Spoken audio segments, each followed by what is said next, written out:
Felix, you've been throwing up every morning. Omegas don't just get sick for nothing. Maybe you should take a pregnancy test. My sister's voice echoed in my head. If only she could see me now. Knees weak, mind scattered, and soul halfway out of my body. It was 6 a.m. in the morning. I was stood barefoot, holding a pregnancy test with shaking hands, staring at two bold red lines that refused to disappear no matter how many times I blinked. The pregnancy test almost slipped from my fingers the second I stared at it. I was 18, broke, an omega, and pregnant for my high school class prefect. My heart slammed against my ribs. This can't be real, I whispered. I sank onto the toilet seat, fingers trembling so badly the plastic stick almost slipped from my grip. I could feel my pulse everywhere. My neck, my wrists, even my temples. I was pregnant, and I already knew who the father was. Asher Hayes, the class prefect, the golden boy of our school. The alpha everyone adored like he fell from the sky with a halo and straight A's.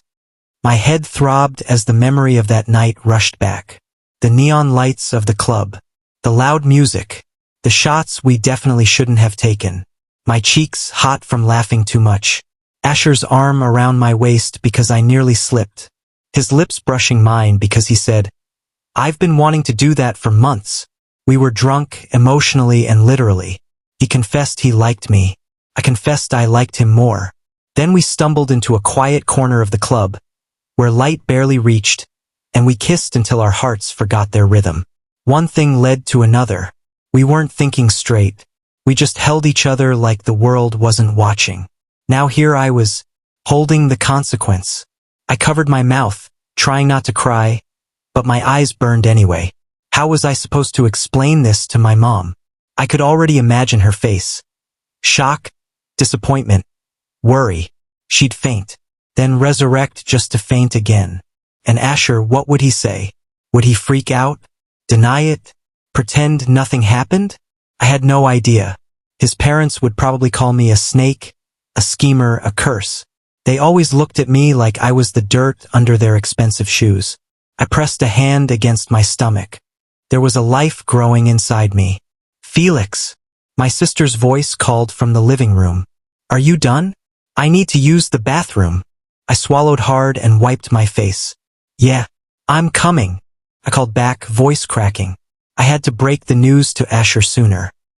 I don't know what hurt more, the morning cold biting my skin, or the fear twisting my stomach as I stood outside Asher's huge white gate mansion.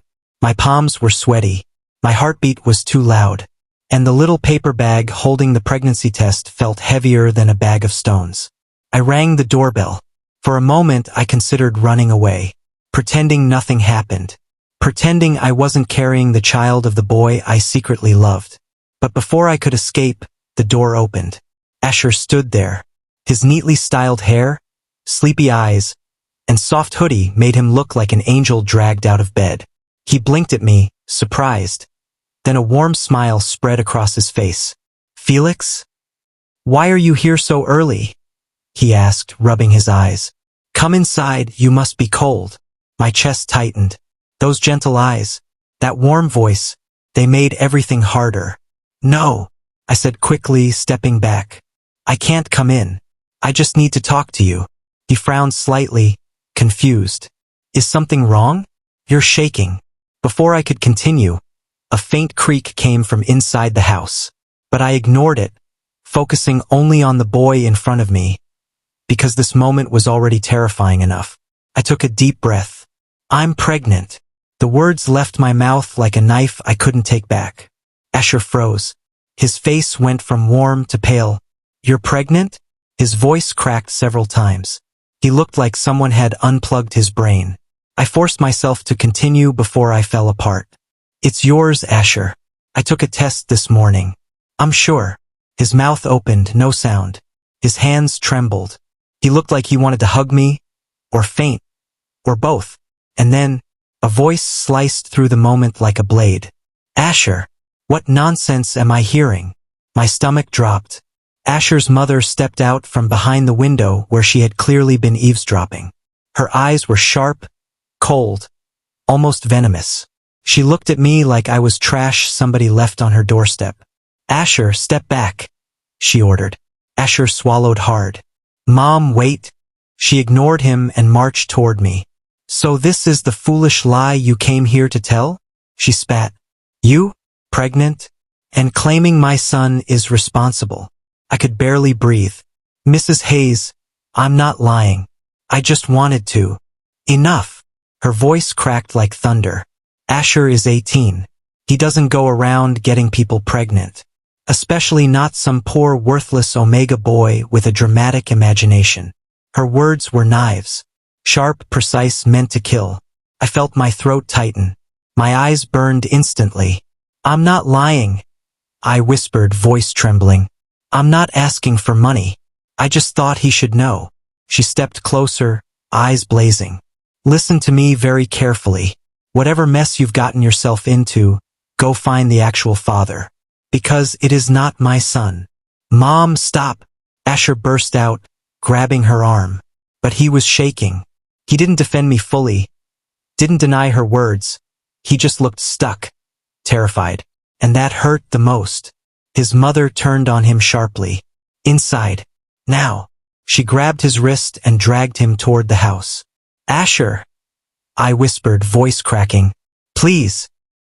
He looked back at me with wide, helpless eyes, like he wanted to run to me, but he didn't fight her grip.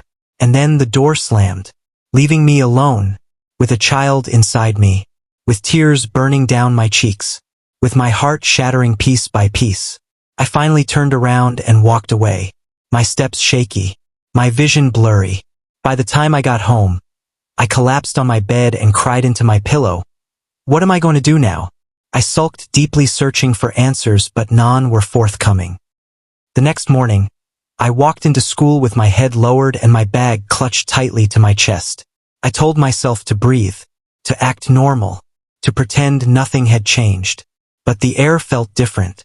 As soon as I stepped into the classroom, I felt the sudden hush, the sideways glances, the mouths leaning close to whisper secrets that were no longer secrets.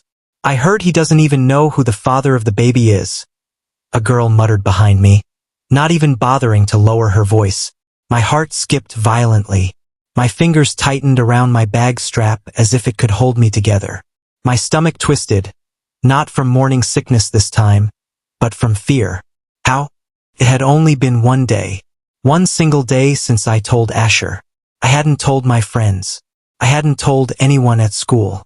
Then it hit me. A cold realization settled in my chest like ice. Asher's mother. Of course. She wouldn't just chase me away. She would destroy me quietly, turning my pain into entertainment, making sure I stayed small and ashamed. Laughter broke out somewhere near the back of the class. Someone mimicked a swollen belly. Someone else snorted. I sat down in my seat, staring straight ahead, pretending I couldn't hear them. Pretending their words weren't crawling under my skin.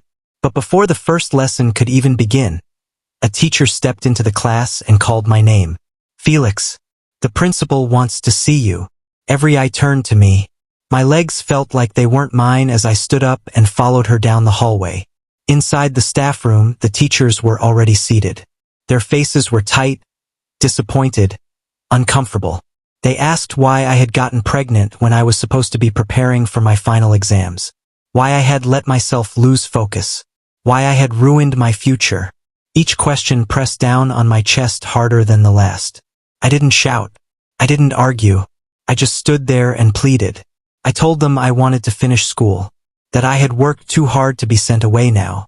That this mistake, this life inside me, shouldn't erase everything I'd built with sleepless nights and borrowed textbooks. My voice shook. My eyes burned. But I didn't cry. I begged them to let me write my final exams.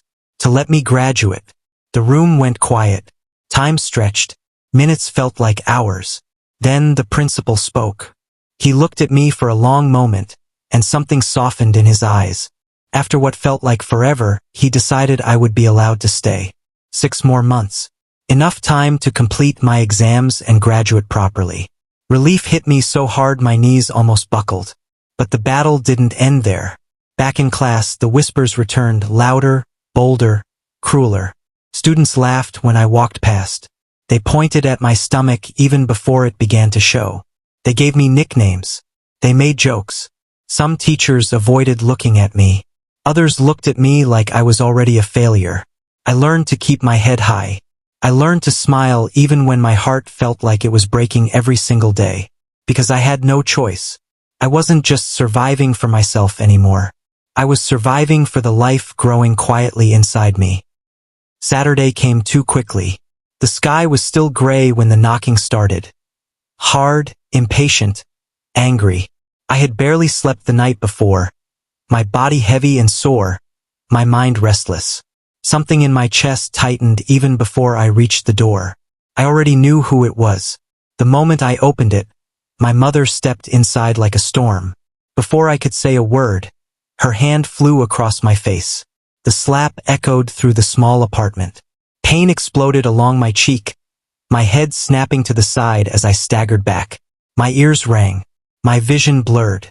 "Is this what I suffered for?" she screamed. "Is this why I took loans? Why I starved?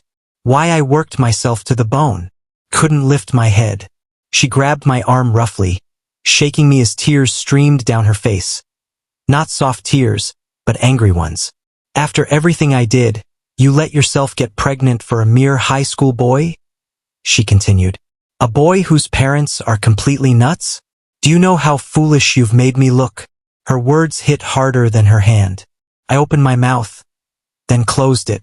There was nothing I could say. Jane stood frozen by the wall. For once, even my sister, who always defended me, had no words to say in my defense. The silence in the room felt heavy, suffocating. My mother looked at my stomach with pure disappointment. "I didn't raise you for this," she said quietly. That hurt more than the shouting. "I have no son." And just like that, she turned and walked out. The door closed behind her with a finality that made my chest ache. I sank onto the couch, my body shaking, tears finally spilling over. I pressed a hand to my cheek, then to my stomach, feeling torn in two. Jane came to sit beside me. She didn't speak at first. She just pulled me into her arms and held me while I cried into her shoulder. After a while, she wiped my tears gently. "Felix," she said softly, "I know you won't terminate this pregnancy." I nodded. There was never a question. "So we'll prepare," she continued. "You should try to get a part-time job. Something small. We'll manage. I'll help you." Her voice calm as always, and in that moment it was enough to keep me standing. I wiped my face, breathing deeply, forcing myself to be strong again. The months didn't wait for me to catch my breath. They moved quickly, dragging me along whether I was ready or not. I got a part-time job at a small restaurant not far from our apartment. The owner didn't ask many questions, just looked at my growing belly and nodded. I worked as a waiter, balancing trays with swollen feet, smiling at customers even when my back screamed in pain. Some days the smell of food made me nauseous. Other days I worked double shifts just to save a little more money. I needed to be ready. For the baby. For everything. School became harder. My belly grew round and obvious, impossible to hide. Students laughed openly now. Some pointed. Some whispered. Some stared like I was a lesson in what not to become. Then one morning, I felt it before I saw him. Asher was back. He walked into the classroom like nothing had happened. Taller, sharper, colder. He had been away for months. Everyone saying he'd gone to some important city with his father for work. But the boy who returned wasn't the Asher I knew. He didn't look at me. Not once. No greeting. No apology. No sign that we had ever shared a night and a secret. When students laughed at my baby bump, he stayed silent. When jokes were made, he stared at his desk like he couldn't hear them. When our eyes almost met, he looked away first. Each time, my chest tightened. Sometimes, I had to bite my lip hard just to stop myself from crying in front of everyone. But I told myself I needed to survive. His mother warned him. He's scared. He still cares, he just can't show it. Believing that was the only thing keeping me from breaking completely. The exams finally came. I wrote every paper with swollen ankles, aching hands, and a baby that kicked whenever I sat too long. I studied at night after work, falling asleep over textbooks, waking up to morning sickness and alarm clocks. When the final exam ended, I walked out of the hall slowly, hand on my stomach, heart pounding. I had done it. I graduated. No applause. No celebration. Just quiet relief and the knowledge that I had survived something that was meant to destroy me. 2 months later, the pains started. This time, they didn't stop. I was taken to the district hospital. Free healthcare for Omegas like me, plain walls, tired nurses, but kind hands. After hours that felt endless, I heard it. The sweet cry of my baby. It was a boy. They placed him on my chest, warm and with soft skin and bright eyes that already looked curious about the world. A handsome baby boy. Tears rolled down my face as I held him close, my heart finally overflowing with something that wasn't pain. Miracle, I whispered, because that was what he was. My miracle. That was the only name printed on my heart to call him. His dad might not be here to witness this, but right there at the hospital, I promised my little one I would give him everything he deserves. The love, parental care and affection I never grew up with. I promised to be strong for him and strive to make life better for us. In a few minutes, my sister Jane came inside with a smile beaming in her face. Here comes the latest nephew in town. He is gorgeous. Before I knew it, the nurses wiped him, gave him his first bath, and within 24 hours we got discharged. Life didn't slow down after Miracle was born. If anything, it became hard as the day went by. Formula, diapers, healthcare, clothes, everything cost money. I worked harder than ever, picking up extra shifts, running errands, doing anything legal that paid. Some nights, I came home so tired. My bones felt like they were breaking. But I never complained. It was all for my baby, the most important person in my life. He grew fast. By the time he was 2 months old, he already looked like a 3-month-old baby. Chubby cheeks, bright eyes, strong kicks. I watched him like the world might steal him if I blinked too long. I barely slept. Some nights, I stayed awake just to listen to his breathing. Other nights, I rocked him until my arms went numb. Even when exhaustion dragged me down, I kept going. I had to. My mother never came. Not once. No calls. No visits. No questions about the baby. It hurt, but I learned to live with the silence. Asher was gone too. No messages. No explanations. Nothing. It was like he had vanished from my life completely. Like he was never there in the first place. First, I waited. Then I stopped. A year passed quietly. And somehow, I was happier. Miracle turned 1. We celebrated his birthday indoors, no big party, no expensive decorations. Just a small cake, soft music, and smiles that filled the room brighter than any light. Jane clapped her hands excitedly as Miracle tried to grab the candle. I laughed, holding him close, my heart full in a way I never thought possible. Jane was my pillar.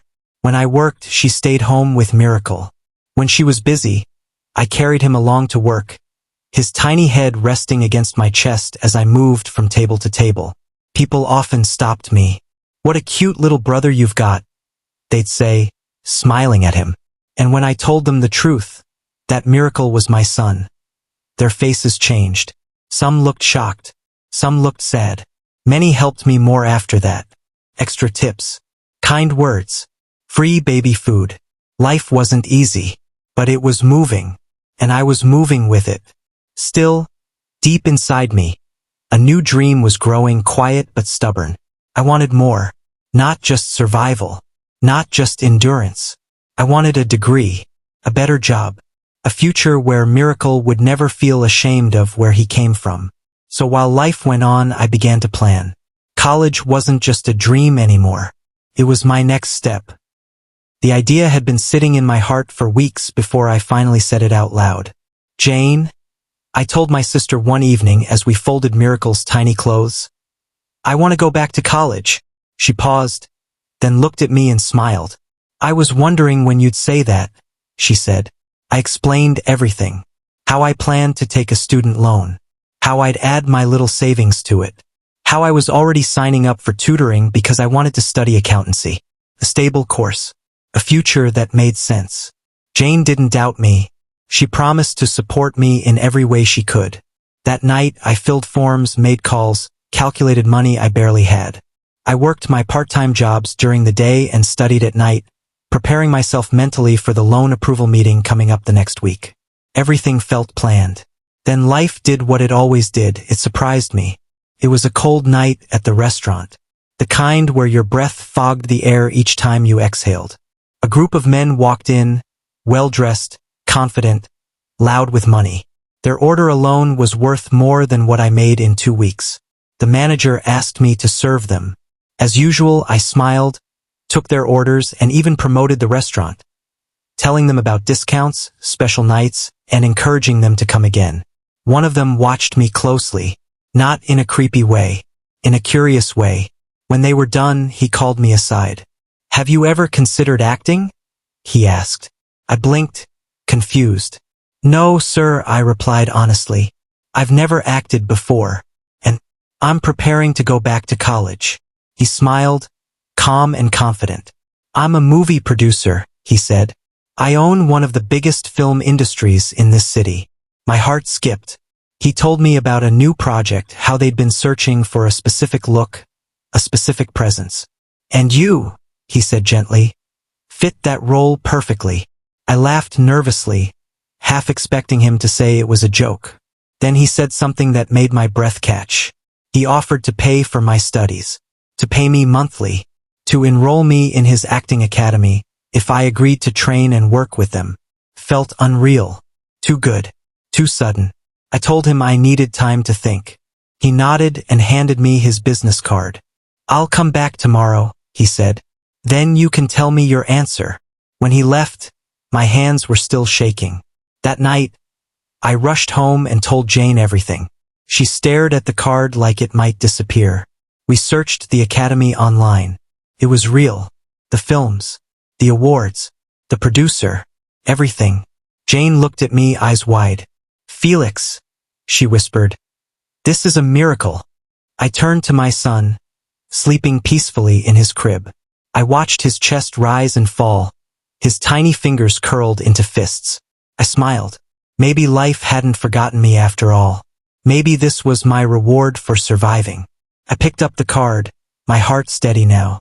Things were going to get better. The man came back the next day, just as he promised. He walked into the restaurant with the same calm confidence, his eyes searching until they found me. My heart was beating so fast I thought I might lose my voice. "I've made my decision," I said before fear could change my mind. "I accept the offer." His face lit up immediately. "I knew you would," he said with a wide smile. "I've already spoken to my team. They're ready to take you in."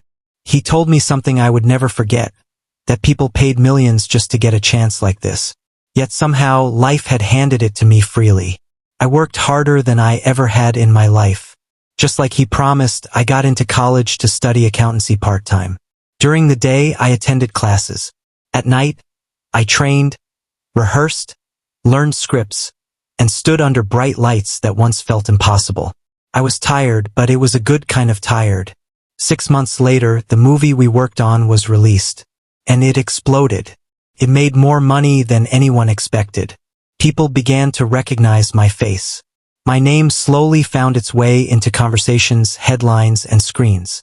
Within 2 years, I wasn't just surviving anymore. I had become a star.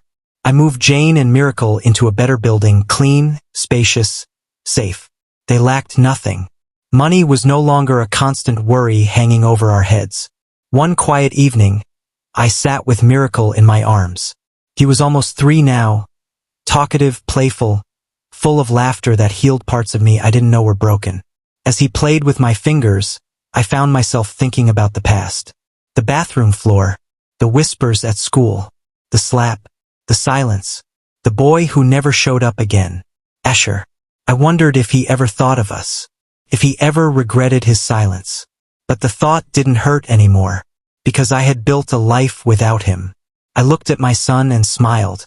Everything I went through led me here, and standing here now, strong, healed, and hopeful. I knew this was just the beginning.